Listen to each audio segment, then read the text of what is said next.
지난 정부에서 국정과 관련된 이슈 굉장히 미스터리한 건들이 많거든요. 네. 그 가운데 먼저 음. 자승 스님 건부터 출발을 해보도록 저 하겠습니다. 이거 진짜 잘 모르겠어요. 예, 윤석열 정부에서 국립훈장 무궁화장을 받았던 스님이 바로 자승 스님이고요. 네. 김건희와 매우 가까운 것으로 알려져 있는 사람이 자승 스님입니다. 네. 그런데 2023년 11월 29일 칠장사에 불을 지르고 사망하게 됩니다. 네. 그런데 조태용 국정원장이요. 윤석열의 지시를 받고 자승스님 분신 사건과 관련해서 대공용의점이 있다면서 국정원 직원 80명을 끌고 현장에 투입이 됩니다. 대공이요? 예, 이게 이상해요. 이게 도저히 알 수가 없습니다. 네. 이것과 관련해서 홍장원 국정원 1차장이 내란 이후에 JTBC에 출연을 해서 관련한 이야기를 했거든요. 그 장면 다시 한번 보고 오겠습니다. 자승 스님이 분신 입적하시는데 갑자기 이게 대공 관련된 부분의 사건과 대공 용의점이 있다는 부분에 있어서 지시가 내려와서 저희가 테러, 안전, 다음에 그 안보조사국에 있는 대공수사팀이 현장 확인을 하러 80명이 야간에 동원됐던 적이 있었습니다. 그때 이 지시를 저한테 대통령으로 받고 전달했던 분이 당시 조태용 국방부시장이십니다. 와, 이거는 진짜 도저히 해석이 안 됩니다. 특히나 김건희, 윤석열은요. 네. 이태원 참사 유족을 한 번도 만난 적이 없어.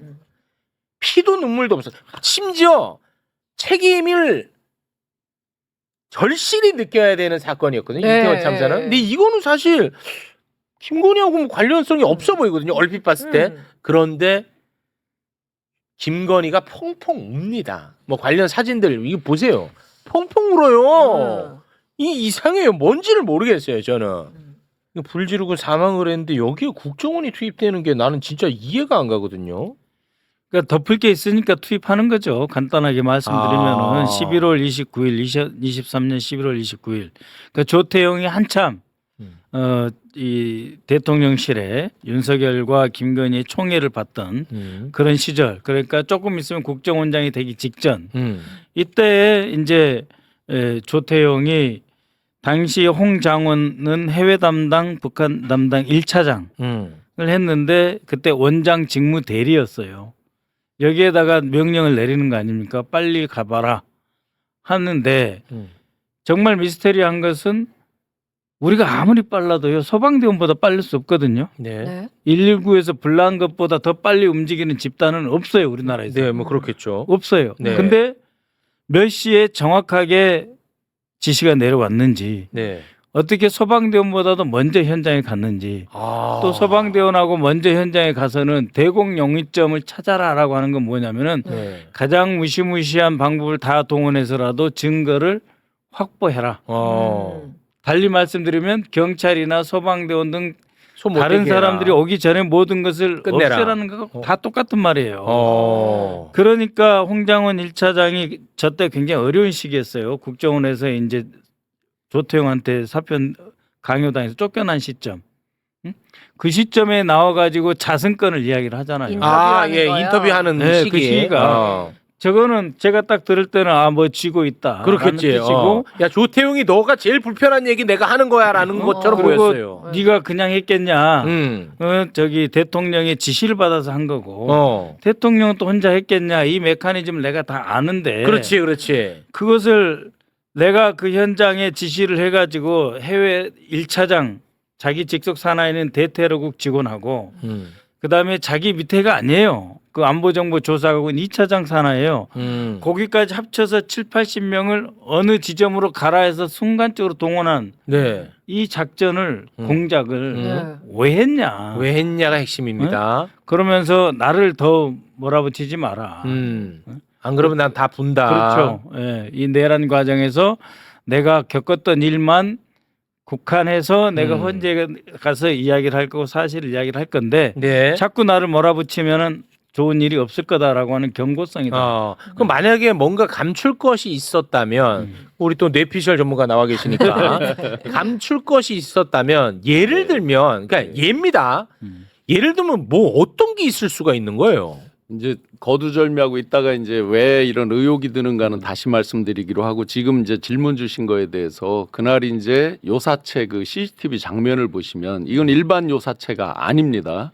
비전이라고 해서 문화재입니다. 문화재. 일반 요사체와 100m 정도 떨어져 있는 지점이에요. 안성 칠장사 내에서 일반 요사체가 있고 거기서 100m쯤 떨어져 있는 별채로 돼 있는 그 비전 문화재입니다. 문화재. 거기에 이제 문화재를 관리하려니까 CCTV가 있잖아요. 네. 나오셔서 먼 산을 한번 바라보시고 들어가자마자 1분 만에 불이 납니다. 네. 네.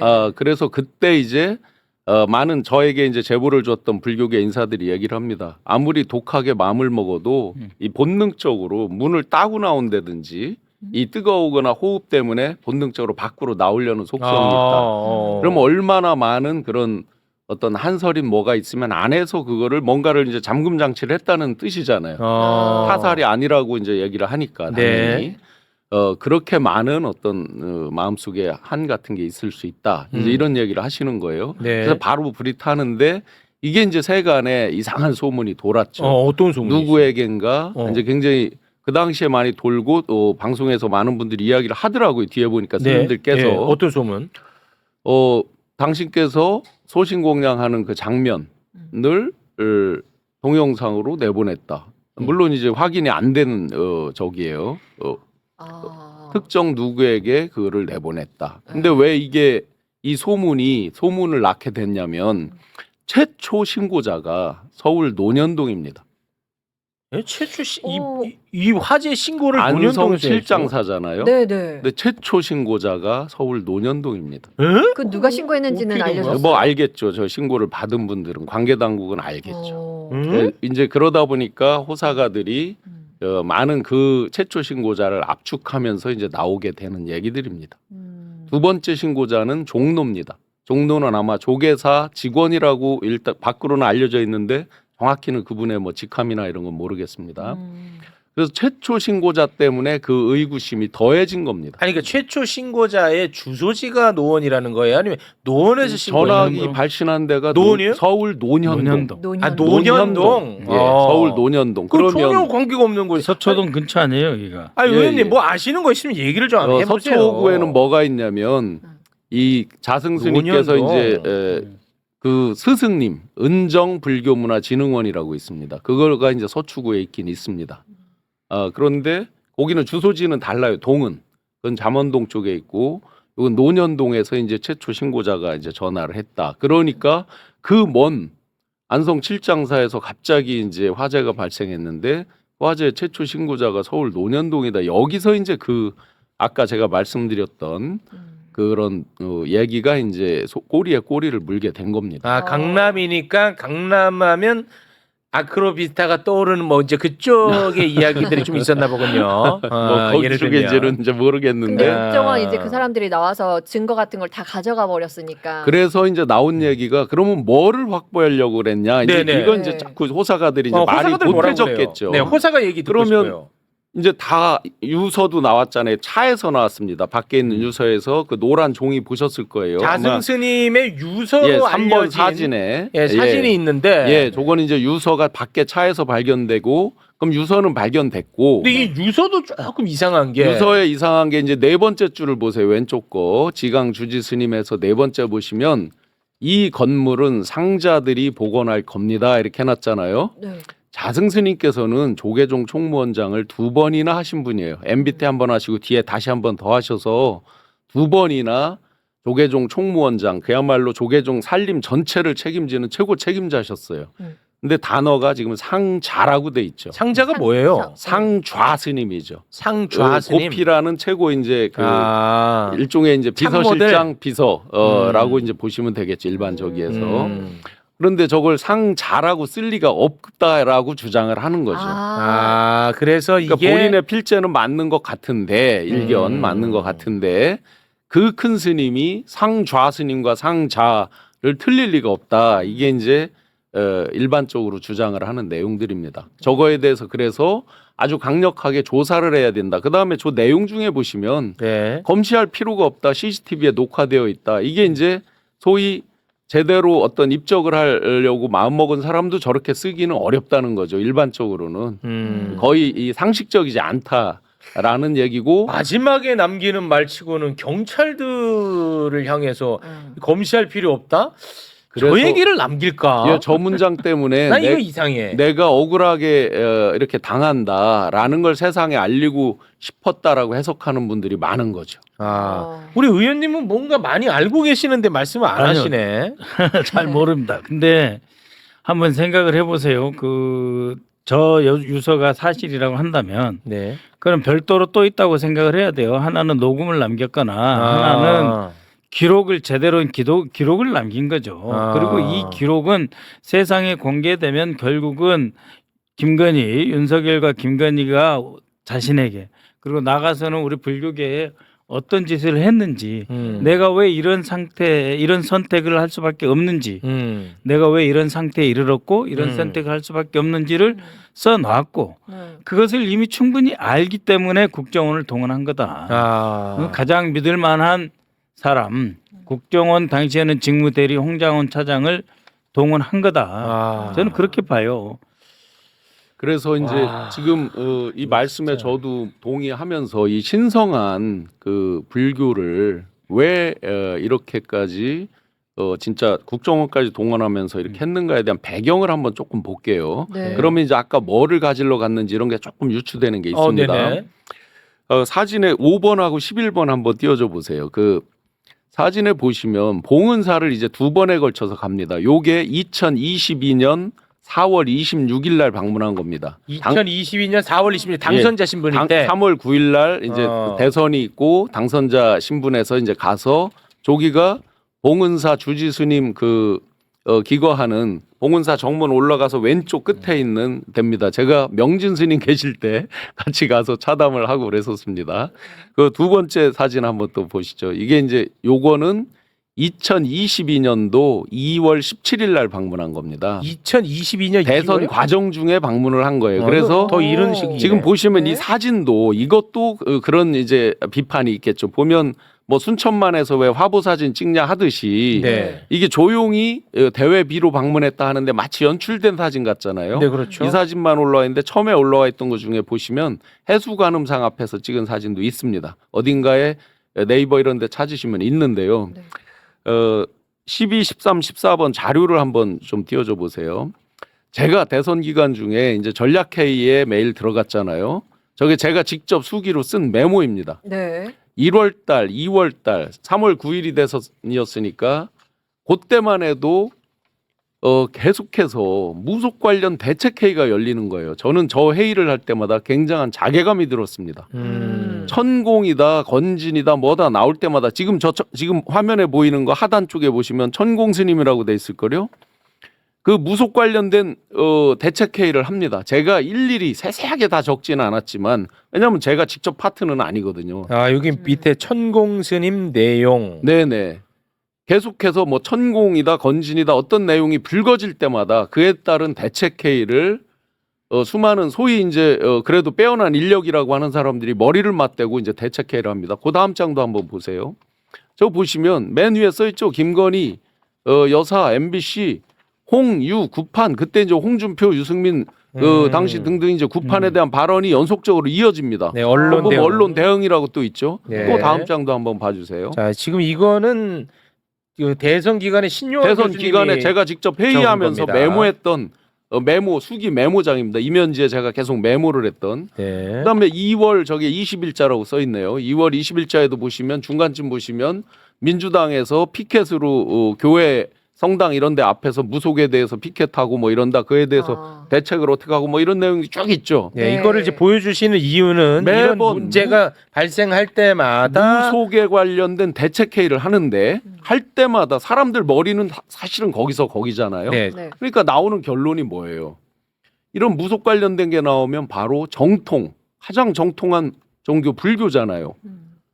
정통 종교 그러니까 봉은사에 가서 아련하고 큰 스님께 아련하고 거기서 뭐 말씀을 듣고 뭐 차담을 네네. 하고 뭐 이런 식으로 이제 물타기를 하는 거죠. 그러니까 무속 네. 관련한 논란이 일 때마다 정통한 스님을 만났다라는 건데. 네, 그래서 더 이상 네. 대한민국에서 그런 식으로 악용되면 안 된다. 정통 네. 종교, 교회도 마찬가지고 그때 말씀드렸지만 성경책을 끼고 뭐 어디 가서 예배를 드리고 이런 게 이제 네, 그거는 뭐 다분히 그런데. 연출적 요소가 있던 거죠. 네. 이런 걸로 악용되면 안 된다라는 예, 그거는. 점이고 예. 그러면서 이제 이 평상시도 굉장히 관계가 깊었는데 사실은 2022년 대선 때 여야가 다 자승 스님을 잡기 위해서 노력을 했겠죠, 당연히.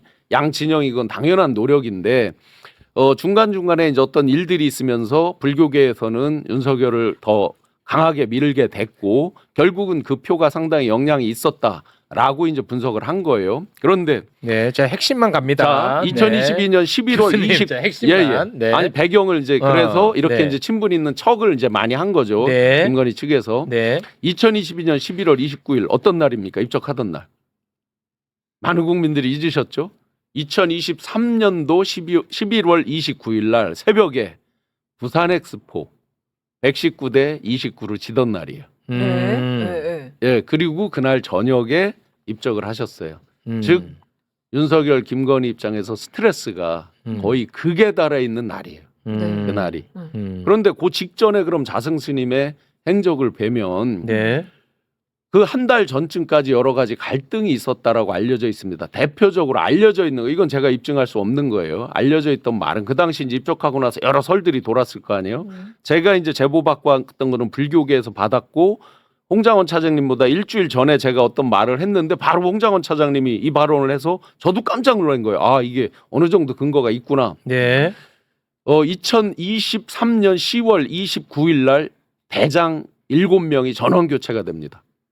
군대 예, 대장이요? 합참의장부터 지금 현재 대장분들 있잖아요. 합참의장, 네. 육군참모총장 뭐 쭉 있잖아요. 네. 이분들이 한꺼번에 7명이 교체가 됩니다. 네. 그때 어떤 말이 돌았냐면 검, 경, 군에서 이제 여러 인사 청탁들을 하는데 자승 스님이 이제 워낙 그 영향력이 있으시고 또 불교계 또 김건희 여사와 그런 게 있고 뭐 당시에 그렇게 이제 알려져 있다 보니까 자승 스님을 통해서 4사람을 청탁을 했다. 그런데 한 명도 받아들여지지 않았다. 아, 받아들이지 그래서 않았다. 그걸로 여러 트러블이 있었다라고 이제 소문이 납니다. 밖에 캠프를 지냈던 사람들도 이제 그런 얘기를 줄곧 하곤 합니다. 그러면서 이상하게 자승 스님의 영향력이 컸었는데 그해 연말쯤 그러니까 10월쯤 이쯤부터 잘 그게 안 통했다. 네. 라는 얘기들이 이제 많이 불거져 나오면서 네. 그 11월 29일 입적 즈음에 어떤 얘기가 세게 도냐면 이건 나중에 제가 이제 언론에서 이 말씀을 드린 적이 있을 거예요. 윤석열이 과도한 음주에서 이 블랙아웃처럼 눈이 잘 안 보이고 어떤 무슨 제가 저 의학 지식이 없어서 뭐라 부르는 말이 있는데 녹내장 뭐 이런 게 이제 심해지고 막 해서 일종의 국정의 블랙아웃처럼 되는 때가 있었다라고 나오는 증언들이 대체로 2023년도 10월 그 가을입니다. 그때랑 이제 비슷한 시점이에요. 네. 그런데 이제 그 입적하기 직전에 어떤 일들이 있냐면 자승 스님이 열심히 이 불교 중흥을 위해서 노력하는 게 나옵니다. 20억 장학금을 냅니다. 실제로 그 기부를 정법 기금이라고 해서 20억 기부를 하고요. 자승 스님이 그 자승 기간에 스님이 그러면서 이제 그 대덕 스님들에게 활발하게 여러 가지 활동을 하자라고 이렇게 강조를 하세요. 그러다가 며칠을 입적하기 며칠 전쯤에는 강력히 비토를 합니다. 이건 불교계에 직접 이제 참석한 사람들이 있으니까요. 네. 윤 정권에 대해서 강력히 비토를 하면서 일어나라 반대라. 그래서 송현 공원 생긴 거 아시죠? 몰라요. 저 시내에 보시면은 옛날 칼 저 대한항공이 갖고 있던 부지 담벼락 높은 거 허물고 지금 공원이 크게 돼 있습니다. 시내 한복판에 네. 청와대 앞쪽 가는 데 보시면 그 공원에 대해서도 이제 여러 가지 반대 불교의 자산 이런 것들을 이제 막 주장하는 것들도 나오고요. 그러면서 곳곳에서 윤석열 정권에 반대하는 움직임이 나타납니다. 이게 극심해졌는데 특이하게 입적하시기 2, 3일 전에 화해하는 어떤 또 발언을 하시는 게 있어요. 그러니까 아마 이제 추정해 보면 이런 말을 들려주시는 분들의 말씀에 따르면 굉장한 트러블이 있다가 조금 화해 모드로 갔다 트러블이 있다 화해 모드 갔다가 이런 건데 갑자기 자승 스님이 그 대놓고 윤석열 정부를 비판한 적이 있었군요. 네네 그러니까 대덕 스님들을 통해서 이렇게 비판해야 된다라고 하면서 확 그런 분위기가 있었어요. 그리고 돌아가시기 실제. 이틀 전에는 또 화해 발언을 또 발언이 했었고. 있고 또 이제 다시 강경한 발언이 있고 막 이런데 네. 그 마지막에 이제 그 입적하던 날 이건 소문이죠. 이제 난 게 윤과 대판거리 그야말로 이제 윤이 쌍욕 수준으로 간 게 있다. 이렇게 나옵니다. 스님에게 쌍욕을 네. 했다라는 소문이 있습니다. 그러면서 이제 나오던 말들이 네. 이 스님의 치부, 소위 말해서 이제 치부, 뭐 치부라고 하면 여러 가지 이제 어떤 축제에 대한 문제, 그다음에 뭐 여러 이제 하여튼 이 속세와 연결되는 얘기들이 있겠죠. 그러면서 이제 뭐 그 돈을 모으는 과정, 뭐 이런 거를 한다라고 이제 심하게 다퉜다라고 이건 소문이에요. 입증이 안 된 거예요. 제보 주신 분은 구체적으로 그걸 듣고 보고 말씀 주신 게 있는데, 그러나 뭐 저희가 입증할 길은 없습니다. 이미 이제 입적을 하신 상태고, 그래서 이제 그런 걸로 아주 강하게 윤이 이제 했다. 그러면서 나온 썰이 김건희와 통화를 했다라고 이제 썰이 나오죠. 근데 그거는 아마 이 조사를 해서 종합 조사 결과가 발표된 적이 없어요. 네. 그래서 불교계에서도 지금 일각에서 계속 제기하는 게 그날 기름을 산 곳 그리고 기름통을 어디서 구입했는지 어떻게 샀는지 네. 등등을 밝혀라. 네. 그 다음에 만난 사람이 있을 거 아니에요. 마지막 날 만난 분들에 대해서 밝혀라. 그러면 심플해진다. 네. 하는데 공개한 적이 없습니다. 알겠습니다. 그러면서 마지막에 그러면 왜 윤석열이 겁을 먹었냐 해서 이제 그 호사가들이 그게 나오는 거죠. 극심하게 이제 어떤 트러블이 있었는데 갑자기 이제 이 말도 검증이 안 되죠. 7글자의 어떤 문자를 보냈다는데 뭐 7글자를 본 사람은 없으니까요. 누가 누구에게 7글자를 보냈다? 자승스님께서 윤석열에게 7글자를 보냈다는 소문이 이제 있답니다. 소문이 이제 그렇게 돌았죠. 네. 근데 그건 뭐 본 사람은 없으니까 알겠습니다. 한자 단어 7글자라는데 네. 그러면 이제 일단 했는데 갑자기 이게 어떤 위험에 처해 있다라니까 엄청나게 놀랐겠죠. 그런데 그때 이제 김 여사 굉장히 불같이 화를 냈다라는 소문도 같이 돌아요. 네. 알 수 없지만 그러면 갑자기 당황해서 이걸 처리를 할 때 소방과 경찰이 먼저 갔다 했을 때 여러 가지 못 가리는 게 있을 수 있잖아요. 네. 트러블이 진짜 있었다고 한다면 네. 그래서 국정원을 했을 것이다. 이렇게 이제 연결이 네. 되는 겁니다. 알겠습니다. 윤석열과 갈등 과정에서 네.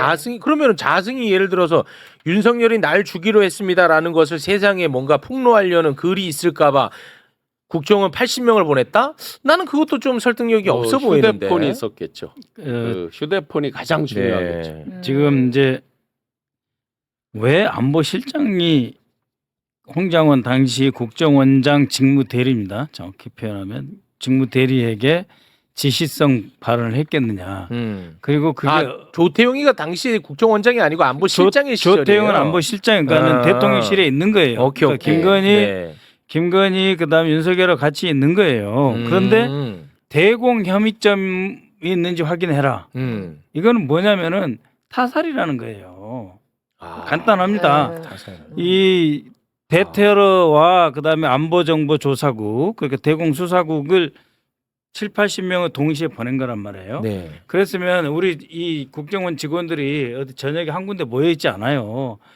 특전사처럼 어디 그 군부대처럼 한 군데 모여 있지 않아요. 네. 그러면은 이거는 동보로 해서 신속하게 보낸 거예요. 어디로 다 가라. 집결해라. 거기 가면 이제 뭐 이제 본부에서 이제 들고 나간 장비들을 갖고 가는데 7, 80명 한꺼번에 뭐 어디 숙소가 있지 않다니까요. 네네네. 그러니까 어디로 가라. 안성 7장사로 가라. 몇 시까지 가라 지시를 했을 거 아니에요. 네.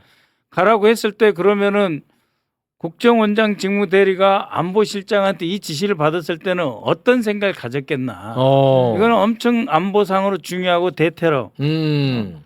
그러니까는 외부 세력에 의한 테러이거나 아니면은 북한에서 내려온 간첩에 의해서 죽을 상태, 죽기 직전이거나 죽임을 당한 상태로 네. 보기 때문에 이 지시를 이행을 하는 거예요. 그렇겠죠. 아무런 생각 없이 보내 그러면 애들 보내 그렇게 하지 않아요. 그렇겠죠. 왜냐하면 이 사람 이미 퇴근도 했고 곳곳에 흩어져 있단 말이에요. 네네. 이 사람들을 몇 시까지 가라고 지시를 해놓고 거기다 이제 장비로 해서 본부에서 같이 가서 이제 그 외곽을 경비도 하고 조사도 하고 이제 정말 물샐 틈 없이 증거를 수집한단 말입니다. 네. 그 대전제는 타살이다. 라고 하는 전제 아니면 국정원을 동원할 이유가 없습니다. 자살 사건에 동원이 되지 않아요. 그다음에 이제 이 국정원에서 대테러국이 출동하는 경우가 있습니다. 어떤 경우가 있냐면은 우리나라에서 이제 대통령, 그다음에 오부 요인, 네. 그다음에 국회의원, 그다음에 5대 기업 재벌 총수 네. 등 포함해서 몇백 명이 있어요.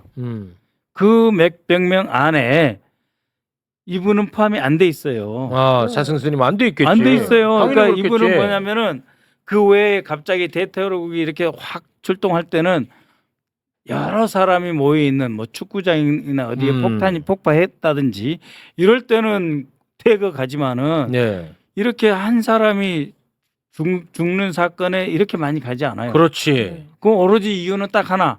타살이라고 느낌을 받았고 이 타살의 배후에는 외국 세력이 있거나 북한이 관여해 있다라고 하는 고도의 첩보를 그렇겠죠. 내가 아닌 네. 즉 국정원이 아닌 다른 쪽에서 안보실장이 받았기에 나한테 지시하고 그렇겠죠. 그거는 대통령이 지시사항이라고 하기 때문에 이행을 하는 거예요. 네.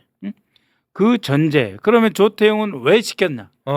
조태용도 그렇게 믿은 거지. 아, 조태용도. 대통령과 김건희 지시로 야 자승 오늘 저녁에 이 소신 공양에서 돌아가실 것 같으니까 미리 한번 봐. 그러면은 의료진 보내고 해가지고 사전에 막아야죠. 그러면은 대테러국하고 이 그 안보정보조사국, 대공수사국은 사전 예방팀이 아니에요. 예방팀이 아닙니다. 네. 자기들이 가서 전화를 하고 다 말릴 거 다 했는데 죽을 것 같은데 이 돌아가실 분이 뭔가 엄청나게 나에게 불리한 것을 터뜨리거나 숨겨놨거나 네.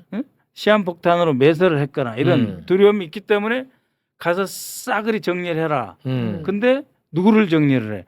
국정원이 제일 잘할 것 같은데 국정원한테는 타살이라고 분명하게 그런 그 지시가 조태용을 통해서 갔기 때문에 안보 당국이 움직이는 거예요. 네. 안보 당국이 7, 80명이 움직여 보통 웬만한 사건 나도요. 네. 7, 8명 그러니까는 안보정보조사국에서 한 3, 4명 대테러국을 한 3, 4명밖에 안 가요. 우리 그 이재명 대표님 그 필습 현장에 네. 국정원 직원이 그 저기 뭐야 강서 경찰서에서 갈 때 6명이 갔어요. 야, 그 큰 셋, 사건도. 대테러국 셋, 안보정보조사국 셋 해서 6명. 와. 플러스 군 쪽 해서 총 11명이 가요. 야, 강서 경찰서에. 근데 이게 80명이야. 그 여기 7, 80명이 간 거예요. 이거는 와. 곧 죽고 거기에 외부 세력이 있으니까 싸그리 조사해서 싹 긁어 와라고 하는 지시가 없으면 이런 일은 불가능하다. 네. 그러면은 예를 들어서 지금 뭐 어찌됐든 뭐 좀 미스터리로 남아 있는데 이거를 수사하려면 어떻게 해야 돼요?